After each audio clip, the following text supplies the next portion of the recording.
Chapter 64. The Shameless Man. While Hiroshi and Christopher were both working hard to build their respective domains, another incident was unfolding in the small town nearby. Oscar, 47 years old, lived in the village where Hiroshi's farm was located. Before the world changed, he made a living running a convenience store. Oscar was lazy, slovenly, and afraid of his wife, typical flaws of many middle-aged men. He was also very cunning, often selling near-expiry products as if they were fresh. If customers noticed, he would exchange them. If they didn't, he would pocket the profit with a clear conscience. Over time, the townspeople learned of his deceitfulness, and fewer people patronized his store. However, since his was the only convenience store in town, the younger folks could go to the city for necessities, but the elderly, unable to travel the 10 kilometers to the city, had no choice but to tolerate Oscar's store. Thanks to these elderly customers, Oscar's store survived and even made him quite a bit of money. Oscar thought his comfortable life would continue indefinitely, but then the world disaster struck, and overnight, food prices skyrocketed. He had planned to stockpile a large amount of food to sell at exorbitant prices, hoping to profit immensely. But before he could execute his grand plan, a devastating blow struck. 7 days ago, his convenience store was raided by a group of bandits who stole all the food in his warehouse, his lifeline. Not only that, the bandits beat him up when they found expired goods in his store during the raid. His plan to get rich was shattered, and after the beating, Oscar was on the verge of losing his mind. He constantly thought about reclaiming his stolen goods. 3 days ago, he was invited to a meeting at Jimmy's warehouse to discuss a counterattack against the bandits. Fired up, he wanted to join his comrades in defeating the bandits and reclaiming his wealth. He was ready to go, but when he told his wife about the plan that evening, she vehemently opposed it. Oscar's revolutionary spirit wasn't very strong, and after a few sharp words from his wife, he got scared. These bandits were ruthless. Could he really handle them? If he failed and got killed, it would be a terrible loss. After a sleepless night of pondering, Oscar made a decision the next day. He wasn't going. He lied, saying he was ill and couldn't join the group. That day, Oscar was on edge, fearing the militia would be defeated by the bandits and expose him, leading to merciless retaliation. But 2 days passed without incident. Oscar finally relaxed, but a new question arose. Had the militia really defeated the bandits? Otherwise, why hadn't there been any news of bandit activity for 2 days? Hey, do you think Simon and his guys really took out the bandits?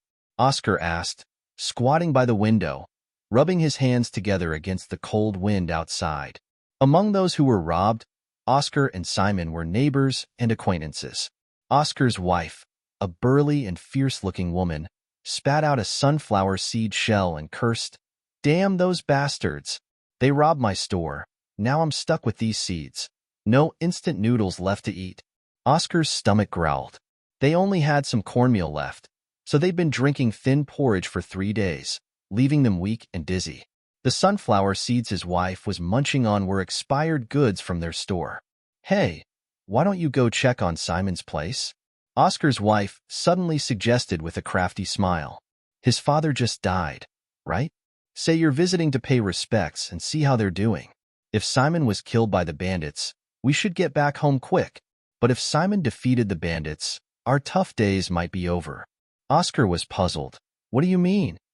"You idiot," his wife scolded. "If Simon's dead, the bandits will come after anyone connected to him. We need to cut ties with his family immediately. But if Simon and his group beat the bandits, they must have recovered our stolen goods. We have to go claim what's ours." Her plump face showed a deeply sinister smile. If Hiroshi heard this, he'd be astonished by such shamelessness. Too cowardly to fight, yet eager to share the spoils once the danger passed. Right. Unexpectedly, Oscar's eyes lit up with excitement. He agreed wholeheartedly with his wife, giving her a thumbs up. "Honey, you're so smart. I'll go to Simon's place right now." "Wait a second," his burly wife yelled, tossing the sunflower seeds onto the table. "If Simon's family acts up, you could get hurt. I'll go with you." They put on their coats. Oscar grabbed a rolling pin from the kitchen, while his wife tucked a cleaver into her coat. They left their home, heading toward Simon's house, marked by white mourning streamers at the gate. Dad, today is your 7th-day memorial. Your son is here to share a drink with you. Simon knelt before a portrait, his eyes red, holding a glass of wine. I avenged you. Not one of those who harmed you escaped. In the battle, Simon's group had captured 2 bandits, but the militia secretly executed them.